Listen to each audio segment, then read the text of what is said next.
I never knew the language of my dreams until they started writing back. There was a time she couldn't remember what happened when she slept. Just fragments. A hallway that never ended. A door that wouldn't open. A voice calling from behind it. Hers, but older, broken and distant. It started with a journal, a simple leather notebook left beside her pillow. No prompts, no explanations, just a quiet dare. Write what you see. And so she did, and night after night the dreams became clearer, stranger, louder, because the unconscious, as Jung once whispered to the world, doesn't stop talking, we just stop listening. But what if you could listen again? You wake up breathless, your heart pounding. You were falling or flying, or maybe both. The landscape keeps changing. Sometimes it's your childhood home, sometimes it's a war zone, sometimes it's a version of your life you never lived, but somehow always feared. Why does he keep showing up in your dreams? Why does that one image, the same staircase, the same animal, the same storm, return night after night? You shrug it off, just a dream. But what if it wasn't? What if your unconscious was staging a rebellion? What if the parts of you you've buried, your wounds, your fears, your long-forgotten instincts, were coming alive through metaphor, not to haunt you, but to help you? Carl Jung believed that dreams are not random. They are maps drawn in the dark, warnings, longings, messages from your deeper self, the parts of you that speak in symbol when words are no longer enough. Jung introduced us to the collective unconscious, a shared psychic inheritance made of symbols and archetypes. The shadow, the repressed self we refuse to see. The anima and animus, the inner feminine and masculine within us all.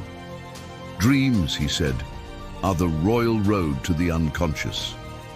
But unlike Freud, who believed dreams revealed hidden desires, Jung believed dreams reveal the truth of the soul's journey, the inner path of individuation. Each image in your dream, a symbol, each emotion, a key, each recurring scene, a message from the forgotten parts of you. Carl Jung believed that dreams are not random. They are maps drawn in the dark, warnings, longings, messages from your deeper self, the parts of you that speak in symbol when words are no longer enough. Jung introduced us to the collective unconscious, a shared psychic inheritance made of symbols and archetypes. The shadow, the repressed self we refuse to see. The anima and animus, the inner feminine and masculine within us all. Dreams, he said, are the royal road to the unconscious. But unlike Freud, who believed dreams revealed hidden desires, Jung believed dreams reveal the truth of the soul's journey, the inner path of individuation. Each image in your dream, a symbol, each emotion, a key, each recurring scene, a message from the forgotten parts of you. To read this language, you don't need a degree in psychology. You need a pen and silence. Dream journaling is not just a habit, it's an act of intimacy with the unknown parts of yourself. Start here. 1. Keep your journal by the bed. Write the moment you wake up, no matter how fragmented it is. 2. Capture symbols, not just stories. The snake, the mirror, the color blue. 3. Record emotions. How did you feel in the dream? How do you feel now? No. 4. Stay consistent. Some nights will be blank, others will feel like entire novels. Keep writing. 5. Don't interpret right away. Let the pattern emerge over time. The mind reveals itself slowly, like the moon behind clouds. Over weeks, patterns form, recurring characters, conflicts, archetypes. You begin to see yourself more clearly, not as who you wish to be, but as who you truly are. It happens quietly. You dream of a locked door for weeks. Then one night it opens. Behind it, a child, curled in the corner, crying, but not afraid of you. She is you. And suddenly everything makes sense. That door wasn't just part of your dream world. It was the entrance to a memory you buried, a moment you avoided, a version of yourself asking to be remembered. This is the moment Jung called integration, when the unconscious becomes conscious, when the dream becomes dialogue. You no longer chase your dreams for meaning. You begin to invite them. You no longer fear the shadows in your sleep. You start to light a candle for them. And what was once confusion becomes conversation. Dreams are not illusions. They are mirrors made of smoke, showing what we fear, what we crave, what we deny, and what we might become. In one dream, you are chased. In the next, you are the one chasing. In both, you are the same. Jung said that the unconscious compensates. It balances what we ignore in waking life. If you are confident by day, you may dream of falling. If you feel weak by day, you may dream of power. It is your soul's natural homeostasis. The dream is not there to lie to you. It is there to complete you. That's the purpose of individuation, the journey to becoming whole. And dream journaling is the compass that guides you home. Because every nightmare is a letter, every recurring symbol, a breadcrumb, every strange encounter, a mirror from the soul asking, "Do you see me now?" Now the woman wakes up each morning and listens, not for her alarm, not for her phone, but for the echoes from her unconscious. She doesn't always understand what she finds, but she writes it down, every symbol, every whisper, and something incredible has begun to happen. The staircase no longer ends. The voice in the dream, it's no longer broken, it's hers. Now every night I listen, because my dreams never stopped speaking. I just never knew how to answer. And maybe, neither did you, but now you can. If you've ever woken from a dream and felt like it meant something, if a symbol keeps appearing in your sleep, or if your unconscious has been whispering through silence, start writing. Just one sentence, one dream, one question. Leave a comment below and share a symbol from your dreams, even if it is just a single word. Snake, mirror, door, light. We were all dreaming the same stories. We were just using different symbols to tell them. There was a man who kept dreaming of wolves. At first they circled him, silent, waiting. Then one night they attacked, and he woke up gasping, convinced it was a nightmare. But when he wrote it down, again and again, a pattern began to form. The wolves always came when he was on the verge of quitting something, a job, a relationship, a version of himself. Through his journal, he realized, the wolves were not predators. They were protectors. They weren't hunting him. They were trying to keep him from running from himself. There was a woman who kept dreaming of her mother, except in the dreams, her mother never spoke.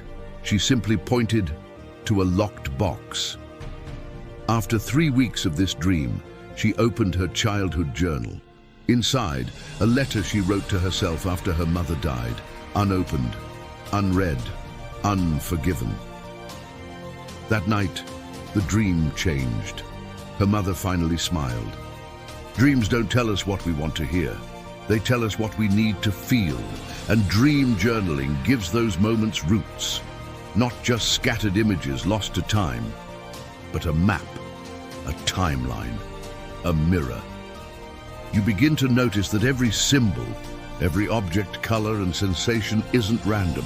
It's intimate. A few examples from Jungian interpretation. Water often symbolizes the unconscious. If it's clear, we are ready to see. If it's stormy, we are in conflict. Teeth falling out can reflect anxieties about powerlessness or life transitions. Flying may indicate freedom, ambition, or the fear of falling. Stairs can represent spiritual progression or descending into deeper layers of the self. Snakes, a classic archetype, can symbolize transformation, danger, or hidden wisdom. But Jung warned us of one thing. There are no fixed meanings in dreams, only personal truths wrapped in universal forms. Dream journaling, done consistently, can change the way you see yourself and the world. Let this become your ritual. Before sleep, set the intention. Ask your unconscious a question. Say it out loud. What do I need to understand tonight? Upon waking, write immediately. Don't wait. Don't edit. Record emotions first, then scenes. Note key images, colors, symbols. Weekly review. Highlight recurring themes. Look for emotional patterns, fear, relief, confusion, awe. Identify symbols that shift over time. Monthly integration. Pick one dream that still lingers. Meditate on it. Paint it. Revisit its symbols in waking life. Ask, what part of me is speaking through this dream? Over time, you'll notice increased emotional clarity, greater creative insight, deepened intuition, the ability to recognize projections, fears, and desires before they shape your reality. Dream journaling isn't just writing, it's remembering, putting your forgotten self back together, one image at a time. In every culture, dreams were once seen as sacred. In ancient Egypt, dream temples were built where people slept on stone beds to receive divine visions. In indigenous traditions, dreams are honored as messages from ancestors. In the East, dreams are gateways to karma, past lives, and spirit realms. But in the modern world, we dismiss them. We say, it was just a dream. But how many breakthroughs have been born in sleep? Mary Shelley's Frankenstein, a dream. Einstein's theory of relativity, dream imagery. Paul McCartney's Yesterday, heard in a dream. What if your next evolution is waiting, not in your plans, but in your dreams? Remember the voice in the dream, the one she thought was broken. It never stopped speaking. She just never learned how to listen. Now every night she leaves her journal open, pen ready, candle flickering, listening. Because when the unconscious knows you're paying attention, it speaks more clearly. Now every night I listen, because my dreams never stopped speaking. I just never knew how to answer. Tonight, ask your dream one question, write it down, and when you wake up, even if all you remember is a color, a face, a single word, write that too. If you've already started your dream journal, drop a symbol in the comments. Let someone else know they're not the only one dreaming of wolves, or stairs, or doors that won't open. We're all dreaming the same truths.